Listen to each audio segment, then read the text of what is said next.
pan to the audience. Okay. My head and my feet have to be in frame. Okay. Okay. Hi, this is my informative speech, Burnout in Healthcare and What Causes It. A recent Washington Post Kaiser Family Foundation survey of 1,300 frontline healthcare workers in the U.S. during the COVID-19 pandemic revealed that medical burnout has reached epidemic proportions. An overwhelming 55% of frontline healthcare workers reported burnout, which is defined as mental and physical exhaustion from chronic workplace stress, with the highest rate, 69%, among our youngest staff, those aged 18 to 29.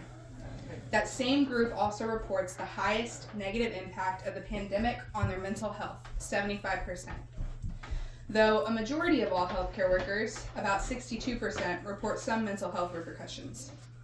Those statistics come from an article called Medical Burnout Breaking Bad, written by Dr. Darren Kaushik for the AAMC in 2021. The reality is that healthcare workers across the U.S. are being faced with burnout at such alarming rates, and there's a large discourse into why. Healthcare workers work long hours, most working 24-hour shift, face a highly unsafe patient load at many times, and suffer from a lack of support from the administration in most places that they work.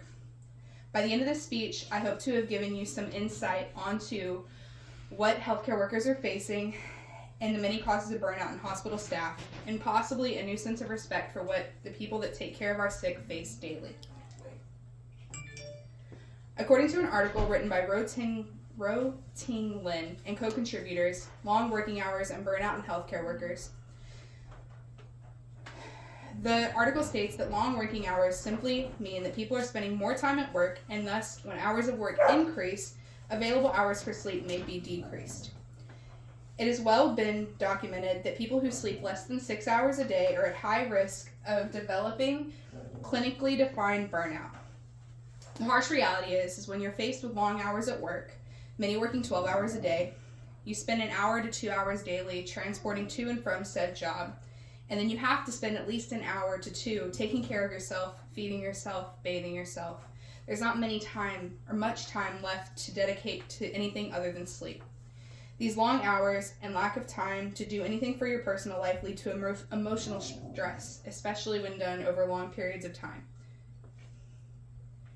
In a survey conducted by Washington, D.C. into HCA hospitals, 1,500 nursing staff responded to the survey and said that 79% of them report unsafe staffing levels so egregious that they directly jeopardize patient care. The survey focused specifically on HCA hospitals. However, this problem is much further reaching. I've worked in hospital settings for the last 6 years. Though I haven't worked for HCA, I have worked short staff for almost half of those shifts. The reality is, when you have an inadequate number of staff, the staff that is present is forced to take on higher patient loads, a larger patient load than would be considered safe. According to Ekaterina Gutsen and co-contributors in their article, Burnout Syndrome and Nurse-to-Patient Ratio in the Workplace, burnout syndrome has been shown to increase about 23% for each additional patient to the nurse's shift, and most of the nurses have been obligated to work overtime. The stress that a healthcare worker faces when being spread so thin leads to higher levels of anxiety and highly contributes to healthcare workers' burnout. According to the National Pulse Nursing Survey, 12% of respondents report feeling that the lack of respect from their employer has led directly to their feelings of burnout. Whether this means feeling like they aren't respected in their role, or if they were to come forward needing help, they wouldn't be taken seriously. It can be an impossible task to report to a job every day when you already know that you're going to be understaffed, working long hours, and then to feel like you're being disrespected by the person you report directly to. It's a perfect storm for healthcare burnout.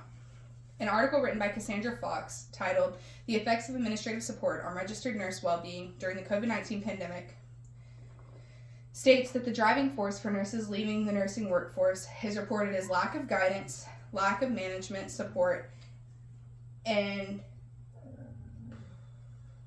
conflict, and the perception of business as the greater need compared to patient care. Like anyone, healthcare workers want to feel supported. They want to feel backed up. There are many instances, even in my own hospital, where patients or their family members become verbally or physically abusive and nothing is done. The management just simply looks at you and says it's your job to take care of the patient. So, when you feel unsupported, what do? Would you be able to report to a job every day knowing that the person you directly report to doesn't support you, doesn't even support your bodily autonomy? Ultimately, we've reached a catastrophic point when talking about burnout affecting healthcare workers in the U.S. Many nurses and other healthcare workers report feeling like their burnout stems directly from long working hours with little time to themselves, understaffing on a daily basis, and lack of support from their employers. The truth is, if we don't get this crisis under control, we'll be facing even bigger problems as more and more healthcare workers leave the field entirely. I don't have all the answers, but reform in these places could be a good start. And then I should have handed the audience.